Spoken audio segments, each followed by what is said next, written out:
Sankranti రద్దీతో బస్టాండ్లు railway స్టేషన్లు కిటకిటలాడుతున్నాయి.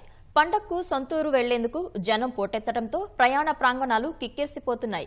హైదరాబాద్ నుంచి పల్లెలకు ప్రజలు భారీగా కదిలి వెళ్తున్నారు. సికింద్రాబాద్ జేబీఎస్, ఎంజీబీఎస్, కుకట్పల్లి, దిల్సుఖ్ నగర్లోని బస్టాండ్లు జనం రద్దీతో కిటకిటలాడుతున్నాయి. పండుగ పూట స్వగ్రామాలకు వెళ్దామంటే చాలని బస్సులు, రైళ్లలో సీట్లు దొరక్క అవస్థలు తప్పటం లేదని జనం వాపోయారు. సంక్రాంతి పండుగకు సొంతూళ్లకు వెళ్తోన్న ప్రయాణికులతో హైదరాబాద్ లోని ప్రయాణ ప్రాంగణాలు కిటకిటలాడుతున్నాయి. ఎంజీబీఎస్, జేబీఎస్ తో పాటు కూకట్పల్లి, ఆరంఘర్, దిల్సుఖ్ నగర్ బస్టాండ్, ఎల్బీ నగర్, కూడలి, వనస్థలిపురం, హైత్ నగర్ వద్ద వాహనాల రద్దీ నెలకొంది. ప్రధానంగా ఏపీకి వెళ్లే రోడ్లపై రద్దీ కనిపిస్తుండగా సంక్రాంతి పండుగ కోసం దాదాపు 6432 బస్సులు నడిపిస్తున్నట్లు టీజీఎస్ఆర్టీసీ తెలిపింది. హైదరాబాద్ విజయవాడ జాతీయ రహదారిపై వాహనాల రద్దీ నెలకొంది. వాహనాలు భారీగా తరలి వెళ్లడంతో నగరం దాటేందుకు గంటల కొద్దీ సమయం పట్టింది.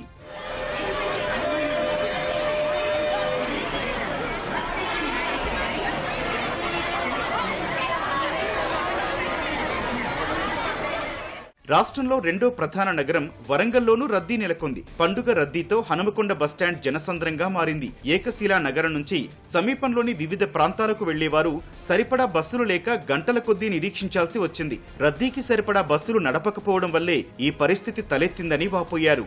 చాలా ఇబ్బంది ఉంది సార్. తొర్రూరు వరకు వెళ్ళాలి. పిల్లల్ని హాస్టల్ నుండి తీసుకెళ్తున్నా. ఈ పండుగ రద్దీని దృష్టిలో పెట్టుకుని ప్రభుత్వం కానీ ఆర్టీసీ వాళ్ళు కానీ ముందస్తు చర్యలో భాగం కొంత బస్సులు ఏమైనా అరేంజ్ చేసి ఉంటే బాగుండు. అసలు బస్సులు పక్కన పెడితే ఇక్కడ బస్ స్టాండ్లో కూడా నిలబడడానికి కానీ ఈ లగేజ్తో బస్సు ఎక్కడం చాలా కష్టం ఉంది. పర్టికులర్గా ఆడవాళ్ళు, చిన్నపిల్లలు ఉన్న హాస్టల్ నుండి వచ్చే పిల్లలు వాళ్ళకు మాత్రం చాలా ఇబ్బంది ఉంది. ఇప్పటికైనా మన బస్సులు అరేంజ్ చేస్తే బాగుంటుందని మా అభిప్రాయం సార్. గంట అవుతుంది. మేము ముగ్గురు పిల్లలు, బ్యాగు, మేము అసలు బస్ దగ్గరికి వెళ్ళడానికే ప్లేస్ లేదు. చాలా ట్రబుల్గానే ఉంది. క్రౌడ్ ఎక్కువగానే ఉంది. అలాగే బస్సులు కూడా చాలా తక్కువగా ఉన్నాయి. దట్స్ వై మేము వెళ్ళడానికి చాలా ఇబ్బంది పడుతుంది. అండ్ ఎక్స్ట్రా బస్సులు అయితే ఏం కనబడతలేవు. ఇంతకుముందు తొర్రూరుకి హాఫ్ అన్ అవర్కి ఒకటి ఎలాగొచ్చేదో అలాగే వస్తున్నాయి. దానివల్ల మాకు ఇబ్బంది అవుతుందండి. హన్మకొండ నుంచి మరిపేట బంగ్లాకి వెళ్ళాలి. ఖమ్మం బస్సులు ఇంతవరకు రాలే. ఒక బస్సులు కూడా రష్ బాగుందండి. డీలక్స్లు అవి ఇస్తున్నారు.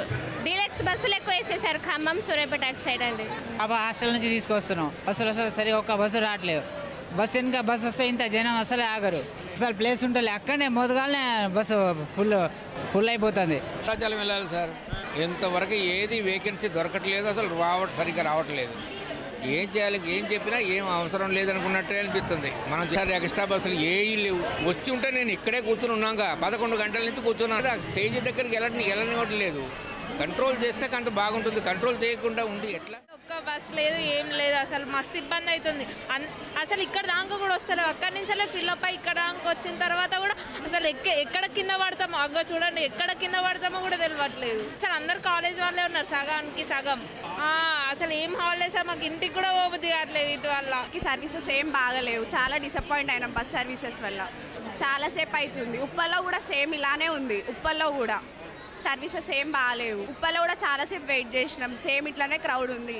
హన్మకొండకు వచ్చినాక కూడా సేమ్ ఇలానే క్రౌడ్ ఉంది. క్రౌడ్ వల్ల సర్వీసెస్ కూడా కొంచెం ఎక్కువ పెంచితే బాగుండని ఫీలింగ్. నేను కరీంనగర్ వెళ్తాను. బస్సులు ఎక్కడ ఉన్నది చూడండి.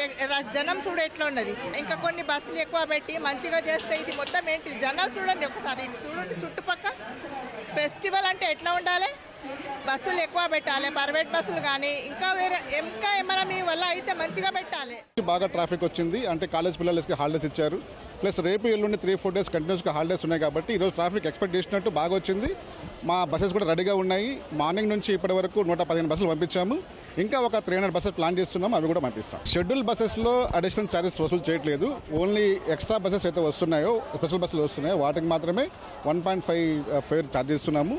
ఈ స్పెషల్ బస్సులో కూడా మహాలక్ష్మి స్కీమ్ వర్తింపజేస్తుంది. వాళ్ళ ఆధార్ కార్డు కానీ ఏదైనా గుర్తింపు కార్డు చూపిస్తే వాళ్ళకి ఫ్రీ ట్రావెల్ అలౌ చేస్తున్నాం. వాటిలో ఎటువంటి ఛార్జ్ లేదు. రైల్వే స్టేషన్లు ప్రయాణికులతో కిక్కిరిసిపోయాయి.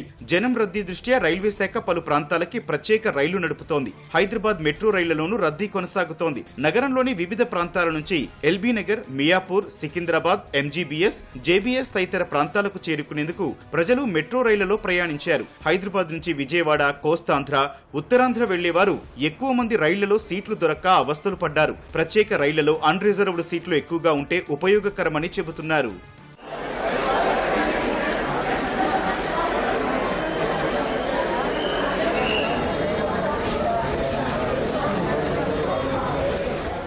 మాది కాకినాడ, మేము సామర్లకోట వెళ్తున్నామండి.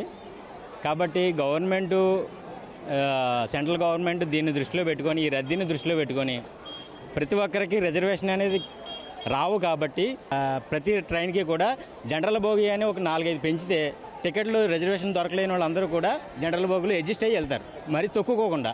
ఇప్పుడైతే చాలా రద్దీగా ఉందండి. ప్రస్తుతానికి మేము గత 2-3 నెలల నుంచి కూడా టికెట్లు ట్రై చేసాం, దొరకలేదు. ఇప్పుడు వెళ్దామన్నా సరే ఇంకేదో రకంగా వెళ్ళాలి, ఇది మా పెద్దల పండగ కాబట్టి వెళ్ళాలని వెళ్తున్నాం. ఏదైనా ఇబ్బంది అయినా సరే ఇంకొక 4-5 ట్రైన్లు ఎక్స్ట్రా చేస్తే మాకు చాలా సంతోషకరం అని ఆశిస్తాం. సంక్రాంతి సీజన్ కదా సార్, అందరూ ఊరు వెళ్ళి వస్తారు, పోవలసి వస్తుంది అని అందరూ చిన్న చిన్న చిరుద్యోగులు, దాని నుంచి మరి తప్పదు. రెస్ట్ అంటే అందరూ ఒకేసారి ఇప్పుడు రైల్వే డిపార్ట్మెంట్ అయినా ఏం చేయగలరు? 1-2 ట్రైన్ వేయగలరు. ఒకేసారి సిటీ అంతా పబ్లిక్ వెళ్ళినా సరే ఎవరికైనా కష్టం. అది అడ్జస్ట్మెంట్ చేసుకొని వెళ్ళిపోవాలి. అదేంటంటే డిపార్ట్మెంట్ కొంచెం హెల్ప్ చేస్తుండాలి. ప్రత్యేక సర్వీసుల్లోనూ మహాలక్ష్మి పథకం కింద మహిళలకు ఉచిత ప్రయాణం కల్పిస్తున్నామని ఆర్టీసీ అధికారులు స్పష్టం చేశారు.